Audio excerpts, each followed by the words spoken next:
The final speaker this evening is your classmate and ASB president, Joseph Hofman.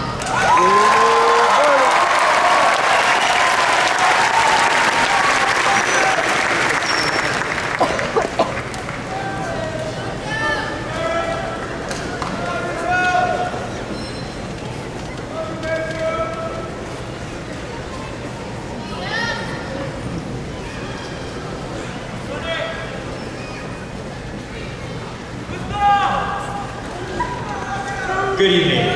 It is such an honor to be in your presence today and to be able to speak among such a wise and inspiring group.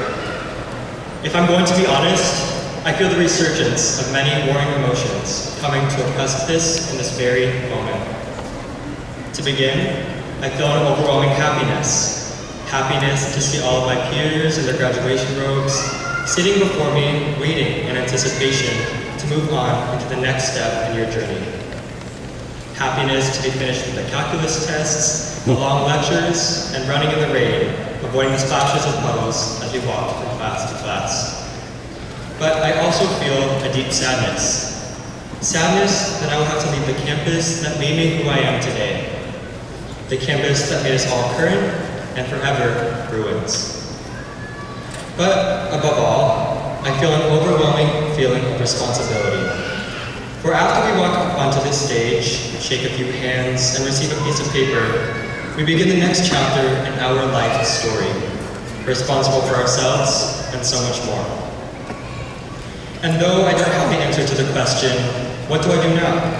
A question I'm sure we have all asked ourselves as of recent. I want to share with you a story that has helped me answer that question for myself. My family consists of my mom, dad, brother, and nana. And while my dad's story is pretty conventional, good schools, interesting jobs, my mother has a different story. She has not heard me share this speech, but this is her story, and I hope she doesn't mind that I share it. My mother grew up in Subic, Zambales in the Philippines. She didn't have much growing up, but one thing she did have was an unceasing urge to succeed in her education. My mother ended up becoming the only one among her 4 siblings to graduate from a 4-year college. But not only did she graduate with her bachelor's, she earned her Doctor of Medicine degree with honors.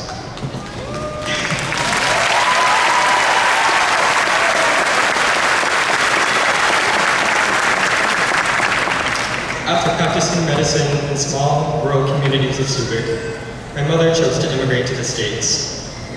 What she didn't know was within that one 12-hour flight, her 20 years of education would be invalidated and her degree deemed inferior. Here in the States, my mother struggled to find work.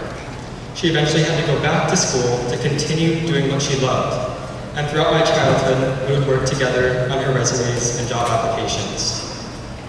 She was denied again and again.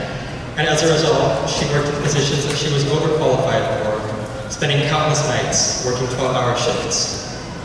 But despite all of this, I have never heard her complain nor give up, not even once. Now I tell you this story not because I have the best mom, which I do, but because my mother's story taught me the value and importance of education. We have all worked hard to be here in this room today, but we must remember that the education we earned is a privilege not every young person our age has the opportunity to experience. No matter your plans after today, it is our responsibility to use our education for good, to benefit those around us. In our efforts to do good, we will be told no. We will be denied, rejected, challenged, refuted, and invalidated time and time again, just as my mother was. But through all the hardships that life puts before us, we must stay the course. After today, we don't have to be content with being told no. We are all justified in working past our rejections. We must not let barriers stand in our way. It's that perseverance, no matter how much adversity is put before us, that will prevail.